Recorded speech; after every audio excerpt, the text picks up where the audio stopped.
Welcome to Financial Hub. In this video, I'm going to guide you on how to log in Kiwi online banking account. For that, make sure you open one preferred web browser. Here I'm opening Google Chrome. Now in the search bar, you can search kiwibank.co and press enter.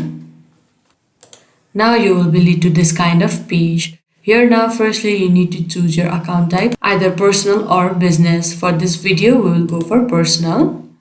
Now there you can see this login option at the top right. You need to click over there. You will be now led to this kind of page where you need to enter your access number and your password. Now in case if you have forgotten your access number or your password, then you can click on this option and you will be guided further to recover it. If not, then you can click on login to the internet banking and you will be logged into your Kiwi bank. I hope you found this video helpful. Don't forget to like this video and subscribe our channel Financial Hub. Thank you.